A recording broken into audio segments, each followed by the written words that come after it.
Hello friends, welcome to YouTube channel. আমি বিশ্বজিৎ। আশা করি তোমরা সবাই ভালো আছো। আজকে তোমাদের জন্য আমি আরও একটা অঙ্কের ক্লাস নিয়ে এলাম। এটা হলো এসএসসি জিডির ক্লাস। এটা হচ্ছিল 6 মার্চ 2025-এর থার্ড শিফট। এই থার্ড শিফটের টোটাল যে 20টা ম্যাথ আছে, এই 20 ম্যাথেই আমি তোমাদের সলভ করে দেখাচ্ছি। তাহলে চলো ভিডিওটা শুরু করছি। দেখো, 1 নম্বর ম্যাথটা কি বলেছে, 24, 58, 48 এবং 12 দ্বারা বিভাজ্য ক্ষুদ্রতম প্রাকৃতিক সংখ্যাটি কত?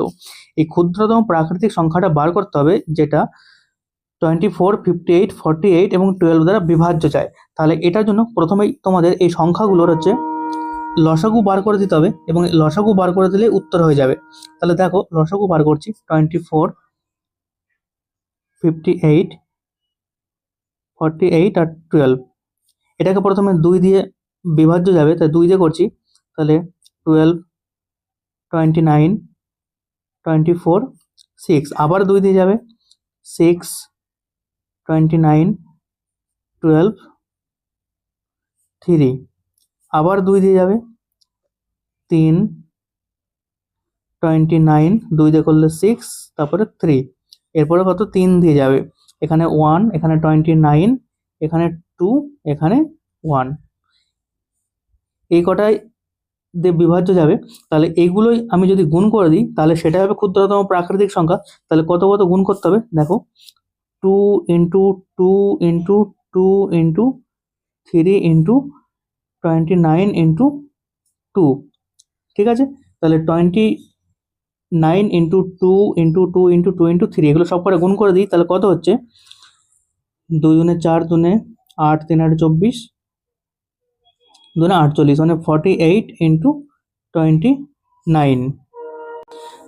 তাহলে এইগুলো সমস্ত সংখ্যাটা গুণ করে আমি এই মানটা পাচ্ছি। এটাকে গুণ করে দিলেই দেখো তোমার উত্তর হয়ে যাবে। এখানে একটা জিনিস লক্ষ্য করো, ইউনিট ডিজিট দেখো 8 আর 9 আছে, এক জায়গায় 8 আছে, এক জায়গায় 9 আছে। তাহলে এই দুটো ইউনিট ডিজিট গুণ করলে কত হচ্ছে, 8 9 72, মানে লাস্টে আমার একক সংখ্যাতে 2 থাকবে। এখানে দেখো একক সংখ্যা দুটোতে 2 আছে, তাই এইভাবে হবে না, তাই তোমরা পুরোটাই গুণ করে নাও। পুরোটা গুণ করলে যে উত্তরটা আসবে সেটা কত, 1392।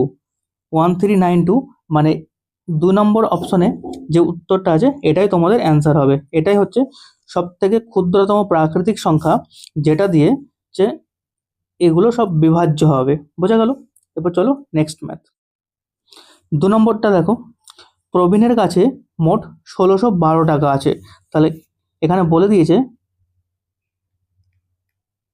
প্রবীণের কাছে মোট আছে 1612 টাকা, এবং তিনি তার ছেলে ঋষি এবং শানকে ভাগ করে দিচ্ছে। ঋষিকে ভাগ করছে আর শানের মধ্যে ভাগ করে দিচ্ছে, দুজনের মধ্যে ভাগ করে দিচ্ছে, এবং তাদের বার্ষিক সুদের হার কত, 8% হারে বিনিয়োগ করতে বলছে। তাহলে 8% হারে ইন্টারেস্ট মানে কত, এর আগে আমি তোমাদের এই অঙ্ক করেছি অনেকবার, এবং সেখানে ঠিক একইভাবে করেছি। তাহলে 8% মানে 8/100, এটাকে ফার্দার ক্যালকুলেশন করলে 2/25, মানে এটাকে তোমরা এরকমভাবে লিখতে পারো, 25:27, ঠিক আছে। তারপরে দেখো কি বলছে, দেখা গেল যে ঋষি এবং শান যথাক্রমে 17 এবং 18 বছর পরে একই পরিমাণ অর্থ পাচ্ছে। তাহলে ঋষির টাকাটা ইনভেস্ট হচ্ছে 17 বছরের জন্য, আর শানের টাকা ইনভেস্ট হচ্ছে 18 বছরের জন্য, ঠিক আছে। তাহলে আমার কোশ্চেন জানতে চেয়েছে প্রবীণ ঋষিকে কত টাকা দিয়েছিল। প্রবীণ ঋষিকে কত টাকা দিয়েছিল ওটা আমাকে বার করতে বলেছে। আর তাদের যে সুদের হারটা ছিল কত, 25:27, তাহলে 25 আর 27, ঠিক আছে। এবার আমি তোমাদের বলেছিলাম যে যার সময়ের হার কম থাকে তার ইন্টারেস্টের রেশিওটা বেশিটা ইউজ হবে। তাহলে এখানে আমার জানতে চাইছে প্রবীণ ঋষিকে কত টাকা দিয়েছিল। তাহলে ঋষির যেহেতু 17 বছরের জন্য টাকাটা ইনভেস্ট হচ্ছে, কম সময়ের জন্য ইনভেস্ট হচ্ছে, তার জন্য তার সুদের হার যেটা বেশি সেটা আমি ইউজ করব। তাহলে মোট কত, 27 হচ্ছে তার, আর সমষ্টি হচ্ছে এখানে কত, 52, ইন্টু মোট টাকা ছিল কত, 1612 ইন্টু 1612, এটাকে ক্যালকুলেশন করলে উত্তর চলে আসবে। 4 দিয়ে যদি আমি কাটি, এটা 13, 4 দিয়ে কাটলে 4 0 3, 13 দিয়ে আমি যদি এটাকে কাটি 31, তাহলে কত হচ্ছে, 27 ইন্টু 31। এটাকে গুণ করলে তোমার উত্তরে চলে আসবে 4 নম্বর অপশনে যেটা আছে এটাই তোমার উত্তরে চলে আসবে 837 টাকা। বোঝা গেল আশা করি। চলো নেক্সট ম্যাথ। 3 নম্বর ম্যাথটা দেখো, একজন বিক্রেতা তার দোকানে পেন্সিল বিক্রির উপর নিম্নলিখিত স্কিমের ছাড় দিচ্ছে। সেখানে কি বলা আছে, 20টি কিনুন এবং 5টি বিনামূল্যে পান। তাহলে তার স্কিমের ছাড় কত, মানে 20টি জিনিস কিনতে বলছে এবং এতে কি হবে, 5টি বিনামূল্যে পাবে। মানে মোট জিনিস দিচ্ছে কটা, 25টা জিনিস দিচ্ছে এবং 25টা জিনিসের মধ্যে সে 5টা ফ্রিতে পাচ্ছে। তাহলে 5টা ফ্রিতে পাচ্ছে মানে 5টা ছাড় দিচ্ছে, মোট কতর মধ্যে ছাড় দিচ্ছে, 25-এর মধ্যে। আর শতকরার জন্য ইন্টু 100, তাহলে 25-তে 100কে কাটলে কত, 4, তাহলে 5 ইন্টু 4 মানে কত, 20% হচ্ছে ডিসকাউন্ট দেওয়া হচ্ছে। বোঝা গেল আশা করি। 3 নম্বর অপশানে যেটা আছে এটাই উত্তর। চলো নেক্সট।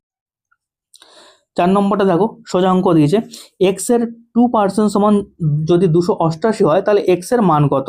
তাহলে 2% ইজ ইকাল টু 288। তাহলে 100% সমান কত হবে, তাহলে 288/2 ইন্টু 100, 2-তে 288 কাটলে কত, 144, মানে হচ্ছে কত 14400, 14,400। দেখো এই অপশনে উত্তরটা আছে, এটাই আমার উত্তর। চলো নেক্সট। 5 নম্বর অঙ্কটা দেখো, একটি ঘনকের প্রান্ত হচ্ছে 19 সেমি। ঘনকের প্রান্ত বলেছে 19 সেমি, মানে ঘনকের বাহুগুলো হচ্ছে 19 সেমি। তাহলে ঘনকের মোট পৃষ্ঠতলের ক্ষেত্রফল কত। তাহলে মোট পৃষ্ঠের ক্ষেত্রফলের ফর্মুলা আমরা জানি 6a²। এটা বসিয়ে দিলেই উত্তর হয়ে যাবে। তাহলে 6 ইন্টু এর মান কত, 19, তাহলে 19-এর স্কোয়ার হবে। তাহলে 6 ইন্টু 19, 19 কত, 361। এটাকে গুণ করে দিলেই আমার উত্তর হয়ে যাবে। এটাকে গুণ করলে দেখো কত হচ্ছে, 6, 6 6 36, 6 3 3 6 18 3 21, মানে 2166। 3 নম্বর অপশানে দেখো এটা উত্তরটা আছে। বোঝা গেল আশা করি, এটাই আমার উত্তর। চলো নেক্সট ম্যাথ। 6 নম্বরটা দেখো, এটা প্রফিট অ্যান্ড লসের অঙ্ক দিয়েছে। একটি ল্যাপটপের ক্রয় মূল্য 78,200 টাকা। যদি ক্ষতির শতাংশ 44% হয় তবে ল্যাপটপের বিক্রয় মূল্য কত, মানে সেলিং প্রাইস আমাকে বার করতে বলেছে। সেলিং প্রাইস কত এটা আমি বার করব, ঠিক আছে। তাহলে এর ক্রয় মূল্য বলেছে কত, 78,200 টাকা, ইন্টু এতে কি হচ্ছে, 44% ক্ষতিতে সে বিক্রি করছে। তাহলে ল্যাপটপের বিক্রয় মূল্য কত, 44% ক্ষতিতে বিক্রি করলে মানে কত বিক্রি করছে, 56%, মানে 100 মাইনাস 44% এখান থেকে ক্ষতি হচ্ছে, তাহলে বিক্রি করছে কত, 56%। তাহলে এটাই হচ্ছে তার এসপি, এটাই হচ্ছে এসপি। এবার এই 56%-এর মান বার করলেই আমি তার বিক্রয় মূল্য পেয়ে যাব। এটা কেটে দিলাম, তাহলে এখানে দাঁড়াচ্ছে কত, 782 ইন্টু 56। এটাকে ফার্দার গুণ করলেই আমার উত্তর চলে আসবে। দেখো না ইউনিট ডিজিট আছে কত, 6 আর 2, এ দুটো গুণ করলে কত হচ্ছে 12, 6 দিনে 12, 12, মানে লাস্টে 2 থাকবে। কিন্তু এখানে দুটো অপশনে 2 আছে, তাই তোমাকে এটা পুরোটাই ক্যালকুলেশন করতে হবে। এবং এটা পুরোটা ক্যালকুলেশন করলে তোমার উত্তর যেটা আসবে সেটা হচ্ছে কত, 43,792, মানে সি অপশন 3 নম্বর অপশনে যেটা আছে এটাই আমার উত্তর আসবে, 43,792 টাকা। বোঝা গেল, এটাই আমার উত্তর হবে। চলো নেক্সট ম্যাথ। এটা দেখো একটা সরল দিয়েছে, 16 + 12 ভাগ 4 - 3 ইন্টু 3।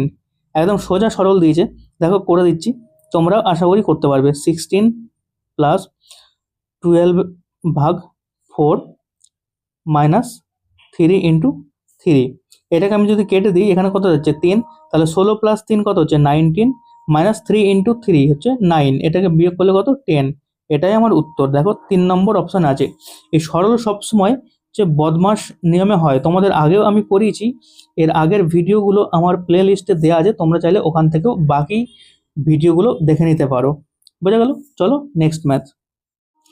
8 নম্বর অঙ্কটা দেখো কি বলছে, সঞ্জয়ের গড় গতি কত, মানে টোটাল তার এভারেজ স্পিড কত হবে যদি তিনি প্রথমে 150 কিলোমিটার 4 ঘন্টায় এবং পরবর্তী 250 কিলোমিটার 4 ঘন্টায় অতিক্রম করে।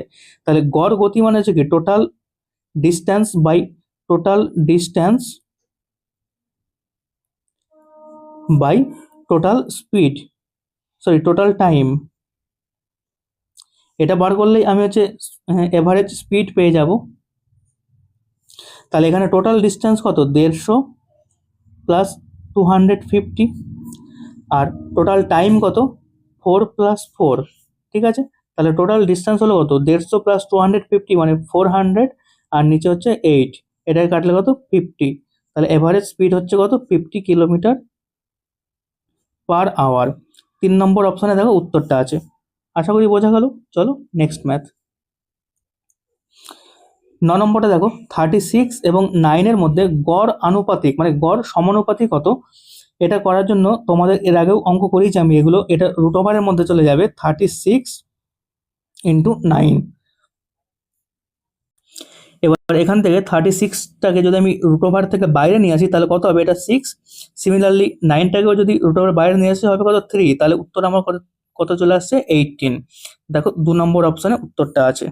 আশা করি বোঝা গেল। চলো নেক্সট ম্যাথ। 10 নম্বরটা দেখো কি বলছে, মুকুন্দ 5,400 টাকা বিনিয়োগ করে এবং শচীন 9,400 টাকা বিনিয়োগ করে বার্ষিক সরল সুদের হারে। মুকুন্দ বিনিয়োগ করেছে কত, 5,400, আর শচীন বিনিয়োগ করেছে 9,400 টাকা। 4 বছর শেষে যদি শচীন মুকুন্দের থেকে 960 টাকা বেশি ইন্টারেস্ট পায় তাহলে বার্ষিক সুদের হার কত শতাংশে নির্ণয় করতে বলেছে। তাহলে সরল সুদের ফর্মুলা তোমরা আশা করি জানো, I is equal to PTR by 100। এটা দিয়ে আমি অঙ্কটা করব। তাহলে এখানে ইন্টারেস্ট কত বেশি পাচ্ছে, শচীন মুকুন্দর থেকে 960 টাকা বেশি পাচ্ছে, তাহলে এটাই আমার ইন্টারেস্ট আই। তাহলে এখানে পি কত যাবে, শচীন যেহেতু টাকা বেশি ইনভেস্ট করছে মুকুন্দর থেকে, তাহলে কত টাকা বেশি ইনভেস্ট করছে, 9,400 থেকে 5400 বিয়োগ করে দিলে যেটা হবে সেটা বেশি ইনভেস্ট করছে, তাহলে ওটাই আমার পি চলে যাবে। তাহলে দুটো থেকে বিয়োগ করলে হচ্ছে পি আসছে কত, 4,000 টাকা। 9,400 থেকে আমি 5,400 বিয়োগ করলাম, প্রিন্সিপাল হলো 4,000 টাকা। আর টাইম হচ্ছে কত, 4 বছর, ইন্টু 4 ইন্টু রেট বাই 100। এখানে দুটো শূন্য, এখানে দুটো শূন্য কাটলাম। এবার 40-এর এখানে শূন্য, আর 96-এর এই শূন্য কেটে দিলাম। এবার এই 4 দিয়ে 96-কে কাটলে কত হচ্ছে 24, আর এই 4 দিয়ে 24-কে কাটলাম 6। তাহলে আর ইজিক্যাল টু কত, 6%। বোঝা গেল। তাহলে বার্ষিক সুদের হার কত দাঁড়ালো আমার, 6%। 3 নম্বরে দেখো অপশনটা আছে। চলো নেক্সট ম্যাথ। 11 নম্বরে দেখো কি বলেছে, 100টি নাশপাতি প্রতি শতকে মানে প্রতি 100টার দাম কত, 1230 টাকা। তাহলে 100টার দাম হচ্ছে 1230 টাকা। কেনা হয়েছিল, এটা কি সিপি। তাহলে 400টার দাম কত, তাহলে 100টার দাম যদি 1230 টাকা হয়, তাহলে এর সঙ্গে 1230-এর সঙ্গে আমি 4 গুণ করে দিই, তাহলে আমি 400টার পেয়ে যাব। তাহলে হচ্ছে কত, 4,920 টাকা। এটা গেল 400টার হচ্ছে সিপি। ঠিক আছে, এবার এটাকে 980 টাকা লাভে বিক্রি করা হয়েছিল। তাহলে মোট এসপি কত দাঁড়াচ্ছে, এর সঙ্গে 980 টাকা যোগ হয়ে যাবে। তাহলে এটা 0,0,9,5, 5,900 টাকা হচ্ছে আমার এসপি। বোঝা গেল। এবার আমার কোশ্চেন জানতে চেয়েছে প্রতি ডজন নাশপাতির বিক্রয় মূল্য কত, মানে 12টার বিক্রয় মূল্য আমাকে বার করতে বলেছে। তাহলে এটা যাচ্ছে হচ্ছে কত, 400টার দাম হচ্ছে 5,900 টাকা। তাহলে 12টার দাম কত, তাহলে এটা বার করার জন্য 400টার দাম যদি আমার 5,900 টাকা হয়, তাহলে একটার দাম কত হবে, 5,900 বাই 400। আর এখানে 1 ডজন বার করতে বলেছে মানে ইন্টু 12। তাহলে এই দুটো শূন্য, এখানে এই দুটো শূন্য কেটে দিলাম, 4 দিয়ে 12কে কাটলে 3, মানে কত হচ্ছে 59 ইন্টু 3। এটাকে গুণ করলে কত হচ্ছে 177। এটাই আমার উত্তর। বোঝা গেল। দেখো 4 নম্বর অপশনটায় উত্তরটা আছে। চলো নেক্সট ম্যাথ। 12 নম্বর অঙ্কটা দেখো, একটা ভালো অঙ্ক দিয়েছে। যদি একই সুদের হারে 2 বছরের সরল সুদ কত, 44 টাকা, আর চক্রবৃদ্ধি সুদ যাচ্ছে 45 টাকা, তাহলে মূলধন কত। তাহলে 2 বছরের সরল সুদ হচ্ছে 44 টাকা, মানে 1 বছরে 22 টাকা করে হচ্ছে। ঠিক আছে, আর চক্রবৃদ্ধি সুদ যাচ্ছে 2 বছরে 45 টাকা। তার প্রথম বছরে সরল সুদ আর চক্রবৃদ্ধি সুদ দুটোই সেম হয়, এবং দ্বিতীয় বছর থেকে এটা বৃদ্ধি পেতে শুরু করে। তাহলে দ্বিতীয় বছরে চক্রবৃদ্ধি সুদ যাচ্ছে কত, 23 টাকা। এখান থেকে সুদ বেশি হচ্ছে কত, 1 টাকা সুদ বেশি দিচ্ছে চক্রবৃদ্ধি সুদে। তাহলে এটা থেকে আমি সুদের হারটা আমি বার করে দিই। তাহলে 1 টাকা সুদ বেশি যাচ্ছে 22 টাকার ওপরে ইন্টু 100। এটাকে কাটাকুটি করি, 11, আর এটা গেল 50। মানে 50/11, এটা গেল হচ্ছে সুদের হার। ঠিক আছে, এবার এটা দিয়ে আমি অঙ্কটা করব, তাহলেই প্রিন্সিপালটা আমি পেয়ে যাব। তাহলে সরল সুদে অঙ্কটা করছি। সরল সুদের ফর্মুলা কি? I = PTR/100। তাহলে এখানে ইন্টারেস্ট দাঁড়াচ্ছে কত? 2 বছরের সরল সুদ 44 টাকা। তাহলে আয়ের জায়গায় 44, প্রিন্সিপাল আমি বার করব ইন্টু পি, টাইম কত? 2 বছর, এখানে যেহেতু 2 বছর বলেছিল তাই 2 বছর ইন্টু রেট কত? 50/11, আর টোটাল নিচে হতো 100 আসে। এবার এই 11টা আমি এখানটায় নিচে নিয়ে চলে আসলাম ইন্টু 11। ঠিক আছে, এবার 50কে 100 দিয়ে কাটছি 2, আর 2 দিয়ে 2 কেটে গেল। তাহলে পি সমান কত দাঁড়াচ্ছে? 44 ইন্টু 11, এটাকে গুণ করো 440 প্লাস 44 মানে কত? 484। এটাই হচ্ছে আমার উত্তর। দেখো 3 নম্বর অপশনে উত্তরটা আছে। আশা করি বোঝা গেল। চলো নেক্সট ম্যাথ। 13 নম্বর অঙ্কটা দেখো, এটা ট্রেনের অঙ্ক দিয়েছে, ভালো অঙ্ক এটাও। দুটি ট্রেন 60 কিমি/ঘন্টা এবং 50 কিমি/ঘন্টা বেগে বিপরীত দিকে যাচ্ছে। এর মধ্যে একটি ট্রেনের দৈর্ঘ্য কত? 430 মিটার। তাহলে এবার কি বলছে? এরা একে অপরকে অতিক্রম করছে 44 সেকেন্ডে। তাহলে অন্য ট্রেনটার দৈর্ঘ্য কত, যেটা 2 দশমিক স্থান পর্যন্ত যেতে হবে। দেখো একটা ট্রেন এদিক থেকে এদিকে যাচ্ছে এবং আরো একটা ট্রেন এর উল্টো দিক থেকে এদিকে আসছে। তাহলে কি হবে? যখন এরা দুটো বিপরীত দিকে যায় তখন এদের আপেক্ষিক বেগ মানে রিলেটিভ স্পিড হচ্ছে যোগ হয়ে যায়। একটা 60 কিমি/আওয়ার আর একটা 50 কিমি/আওয়ার। তাহলে যোগ হয়ে কত হবে? 110 কিমি/আওয়ার গেল, এটা রিলেটিভ স্পিড। ঠিক আছে, এরপরে এটা যে ফর্মুলায় অঙ্কটা হবে সেটা হচ্ছে ডি = ভিটি, মানে ডিস্ট্যান্স সমান ভেলোসিটি ইন্টু টাইম। ঠিক আছে, তাহলে আমি টোটাল ডিস্টেন্স বার করলেই উত্তরটা পেয়ে যাব, মানে কতটা ডিস্টেন্স যাচ্ছে সেটা বার করলেই আমার উত্তরটা হয়ে যাবে। তাহলে ডিস্টেন্স গেল এটা। এবার ভেলোসিটি সমান কত? 110, এখানে বার করেছি 110 কিলোমিটার/আওয়ারে আছে এটা। এবার এটাকে মিটার/সেকেন্ড আনার জন্য 5/18 ইন্টু টোটাল টাইম কত? 44 সেকেন্ড ইন্টু 44। এবার 2 দিয়ে কাটছি 9, 2 দিয়ে কাটলে কত? 22। তাহলে কত হচ্ছে? 110 ইন্টু 5 ইন্টু 22 গুণ করলেও 110/9, মানে কত দাঁড়াচ্ছে? 11 11 121, দুটো 0/9।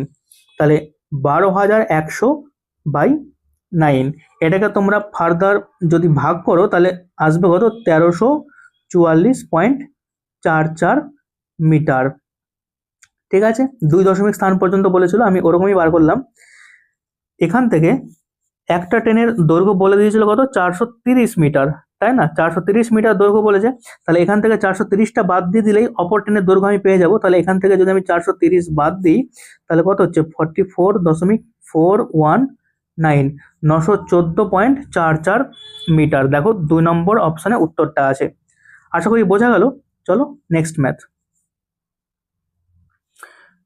14 নম্বর অঙ্কটা দেখো, এটা একটা ভালো অঙ্ক দিয়েছে কিন্তু একটু ক্যালকুলেটিভ অঙ্কটা দিয়েছে। গ্রুপ এ তে 49 জন, গ্রুপ বি তে 35 জন এবং গ্রুপ সি তে 31 জন সদস্য আছে। তাহলে এ তে কত আছে? 49, বি তে আছে 35, সি তে আছে 31।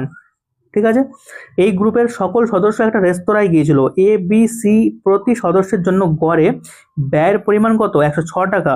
তাহলে 49 ইন্টু 106, 35 ইন্টু 141 আর 31 ইন্টু 226। ঠিক আছে, এত টাকা ব্যয় হয়েছিল। এবার কোশ্চেন জানতে চেয়েছে প্রতি সদস্যের জন্য মোট ব্যয়ের পরিমাণ কত। তাহলে এটাকে প্রথমে 49 ইন্টু 106 গুণ করলে কত হবে? 5194। 35 ইন্টু 141 গুণ করলে 4935, আর 31 ইন্টু 226 গুণ করলে 7006। ঠিক আছে, এবার টোটাল সমষ্টি করে দাও, 17,135 এলো। আর মোট এখানে কত মেম্বার ছিল? 49, 35 আর 31, এটাকে যোগ করলে কত হচ্ছে? 49 আর 31, 80, 115। 115 জন মোট সদস্যের খরচ হচ্ছে কত? এটা 17,135। তাহলে 17,135 115 দিয়ে ডিভাইড করে দিলেই প্রতি সদস্যের মোট ব্যয়ের পরিমাণ পেয়ে যাব বাই 115। 5 দিয়ে কাটলে কত হবে? 23, এটা 5 দিয়ে কাটলে 3, 2 4 5 20, তো 13, 10 7, 3427 গেল। এবার এটাকে তোমরা ফার্দার ভাগ করো, 149 চলে আসবে। বোঝা গেল? দেখো 4 নম্বর অপশানে উত্তরটা আমার আছে। আশা করি বোঝা গেল। চলো নেক্সট ম্যাথ। 15 নম্বর অঙ্কটা দেখো, একটি শ্রেণীর 27 জন শিক্ষার্থীর গড় ওজন কত? 53 কেজি। যদি শিক্ষকের ওজন যোগ করা হয় তাহলে 700 গ্রাম বৃদ্ধি পায়। তাহলে শিক্ষকের ওজন কত আমাকে বার করতে বলেছে। তাহলে এটা করার জন্য দেখো শর্টকাটে কি করব, আগে ছিল গড় ওজন কত? 53 কেজি, প্লাস মোট শিক্ষার্থী ছিল কতজন? 27 জন। এখন একজন বৃদ্ধি পেল, হলো কত? 28 জন। 27 প্লাস 1, তাই না? হয়ে গেল আমার 28 জন। কত বৃদ্ধি পাচ্ছে? 700 গ্রাম করে বৃদ্ধি পাচ্ছে, ইন্টু 700। তাহলে 53 প্লাস, এবার এটাকে গুণ করে দাও, 7 8 56 6 হাতে 5 19, 19,600 গ্রাম। এবার এটাকে তুমি যদি কেজিতে কনভার্ট করো, হাজার দিয়ে ডিভাইড হবে, দুটো শূন্য কেটে গেল, আর এই 10-এর একটা শূন্যর জন্য এখানে একটা দশমিক চলে আসবে, মানে 53 প্লাস 19.6। এটাকে যোগ করো কত? এটাকে যোগ করলে হবে 72.6। বোঝা গেল? এটাই আমার উত্তর হবে। দেখো 4 নম্বর অপশানে উত্তরটা আছে। আশা করি বোঝা গেল। চলো নেক্সট ম্যাথ। 16 নম্বর অঙ্কটা দেখো, এটা একটা ভালো অঙ্ক দিয়েছে। 1657 এবং 2037কে ভাগ করলে যথাক্রমে 6 এবং 5 অবশিষ্ট থাকে এমন বৃহত্তম সংখ্যাটা নির্ণয় করো। তাহলে 1657 আর 2037 থেকে ভাগ করছি এবং অবশিষ্ট থাকছে কত? 6 এবং 5। তাহলে এটা প্রথমে বিয়োগ করে দিই। 1657 থেকে 6 বিয়োগ করলে কত হচ্ছে? 1651। আর 2037, এটা থেকে 5 বিয়োগ করলে অবশিষ্ট থাকছে কত? 2032, তাই তো? তাহলে এই দুটো সংখ্যা বিভাজ্য হবে এমন বৃহত্তর সংখ্যাটা কত? ওটা করার জন্য তোমাকে কি করতে হবে? এগুলোকে উৎপাদকে বিশ্লেষণ করতে হবে। 2032 আর 1651। এটা দেখো এখানে এমন একটা সংখ্যা দিয়েছে যেগুলো কততে ভাগ যাবে সেটা বোঝা মুশকিল হয়ে যাচ্ছে। তাই তোমরা কি করবে, 2032 থেকে 1651 বিয়োগ করে দাও, তাহলেই তোমাদের এটা বুঝতে সুবিধা হবে। এটা বিয়োগ করলে কত? 1, 8 হাতে 1, 6 7 3, 381 আছে। দেখো এই সংখ্যাগুলোর মধ্যে একটাই একমাত্র সংখ্যা আছে 127, এটা দিয়েই 381কে ডিভাইড হবে। তাহলে আমার উত্তর যাবে কত? 127। এটাই আমার উত্তর হবে। এই সংখ্যাটা দিয়েই এই সংখ্যাগুলো সমস্ত বিভাজ্য হবে। তাহলে উত্তর আমার দাঁড়াচ্ছে কত? 127। 4 নম্বর অপশনে উত্তরটা আছে। আশা করি বোঝা গেল। চলো নেক্সট ম্যাথ। 17 নম্বর দেখো, আরো একটা সরল দিয়েছে। এটাও ঠিক একই নিয়মে যাবে, বদমাস নিয়মে অঙ্কটা করবে, তাহলে অঙ্কগুলো সব হয়ে যাবে। ঠিক আছে? তাহলে দেখো 16 প্লাস 9 ভাগিত 3 মাইনাস 3 ইন্টু 4। তাহলে কত হচ্ছে? 16 প্লাস 9/3 মাইনাস 3 4 12। 3 দিয়ে এটা 9কে কাটলাম, কত? 3। তাহলে 16 আর 3 কত? 19 মাইনাস 12, মানে উত্তর দাঁড়াচ্ছে আমার কত? 7। দেখো 3 নম্বর অপশনে উত্তরটা আছে। চলো নেক্সট ম্যাথ। 18 নম্বর অঙ্কটা দেখো, এক্স একটি কাজ 15 দিনে সম্পন্ন করতে পারে, ওয়াই ওই একই কাজ 20 দিনে সম্পন্ন করতে পারে। যদি এক্স এবং ওয়াই পর্যায়ক্রমে কাজ করে এবং এক্স দিয়ে কাজ শুরু হয়, তাহলে কাজটি কতদিনে কমপ্লিট হবে? এখানে দুজনা কাজ করছে, এক্স এবং ওয়াই। এক্স কাজ করছে কত দিনে? 15 দিনে কাজ করছে, আর ওয়াই কাজ করছে, কমপ্লিট করছে 20 দিনে। এবার এদের এলসিএম কত যাচ্ছে? 60 এলসিএম যাচ্ছে। এ একদিনে কত ইউনিট কাজ করছে? 60কে 15 দিয়ে যদি আমি ভাগ করি তাহলে 4 ইউনিট। আর ওয়াই একদিনে কত ইউনিট কাজ করছে? 60কে যদি 20 দিয়ে ভাগ করি তাহলে 3 ইউনিট। এক্স করছে 4 ইউনিট কাজ, ওয়াই করছে 3 ইউনিট কাজ, এবং এক্স দিয়ে প্রথমে কাজ শুরু হয়। তাহলে এরা দুজনা একদিনে কত ইউনিট কাজ করবে? মানে দুদিনে কাজ করবে হচ্ছে 4 + 3, মানে 7 ইউনিট কাজ কমপ্লিট হচ্ছে দুদিনে, তাই তো? 7 ইউনিট কাজ কমপ্লিট হচ্ছে দুদিনে। তাহলে 7 ইউনিট কমপ্লিট হয় 2 দিনে। এবার 60-এর কাছাকাছি 7 দিয়ে বিভাজ্য যায় এমন সংখ্যা কত হচ্ছে 56, তাহলে 56 ইউনিট কাজ কমপ্লিট হবে কত দিনে, তাহলে 2/7 ইন্টু 56, 7 দিয়ে 56 কাটলে কত 8, মানে 16 দিন, তাই তো। এখানে আমার 56 ইউনিট কাজ কমপ্লিট হয়ে গেল 60 ইউনিটের মধ্যে, তাহলে বি পর্যন্ত কাজ কমপ্লিট হয়েছে। এবার কাজ আমার করবে কে এক্স কাজ করবে, তাহলে এক্স একদিনে কাজ করে কত 4 ইউনিট, তাহলে 4 ইউনিট কাজ করতে তার টাইম লাগে একদিন, তাহলে এর সঙ্গে +1, মানে মোট কাজ কমপ্লিট হতে টাইম লাগবে কতদিন, 17 দিন টাইম লাগবে। দেখো 1 নম্বর অপশনে উত্তরটা আছে, তাহলে 17 দিনে কাজটা আমার কমপ্লিট হয়ে যাবে। ঠিক আছে, চলো নেক্সট ম্যাথ। 19 নম্বর অঙ্কটা দেখো, এটা একটা ভালো অঙ্ক দিয়েছে, নিচের কোন অনুপাতটি সর্বোচ্চ। এখানটায় অঙ্কটা করার থেকে তোমাদের একটা ট্রিক ইউজ করতে হবে। প্রথম অপশনটা দেখো কি বলেছে, 12:19, দ্বিতীয় অপশন 15:19, তৃতীয় অপশন 21:26, আর চতুর্থ অপশন 19:26। এখানে কোন অনুপাতটা সর্বোচ্চ হবে, দেখো প্রত্যেকটা অপশনেই প্রথম যে সংখ্যাটা আছে এগুলো হচ্ছে গিয়ে দ্বিতীয় সংখ্যার থেকে ছোট। তাহলে এগুলোকে যদি আমি ভাগ করি, প্রথম সংখ্যাটাকে দ্বিতীয় সংখ্যাতে ভাগ করি, তাহলে 0 দশমিকে উত্তরটা আসবে। তাই 4 নম্বর অপশনে যে উত্তরটা আছে এটাকেই শুধুমাত্র একমাত্র ভাগ করলে 1 দশমিকের ওপর উত্তর যাবে, তাই এটাই আমার উত্তর। 4 নম্বর অপশনে যেটা আছে এটাই আমার উত্তর হবে, মানে 19:13। আশা করি বোঝা গেল, এটা একটা ট্রিকের অঙ্ক দিয়েছিল। ঠিক আছে, চলো নেক্সট ম্যাথ। 20 নম্বর অঙ্কটা দেখো, এটাও এর আগে আমি অনেকবার করেছি, প্রত্যেকটা সেটেই ঠিক এরকম ধরনেরই অঙ্ক ছিল। অঙ্কটা দেখো কি বলছে, জ্বালানির দাম পরপর 3 মাসে 15%, 40%, 60% হ্রাস পায়, কিন্তু চতুর্থ মাসে 45% বৃদ্ধি পায়। তাহলে চতুর্থ মাসে জ্বালানির দামের মূল দামের তুলনায় কত শতাংশ বৃদ্ধি বা কমানো হয়েছিল।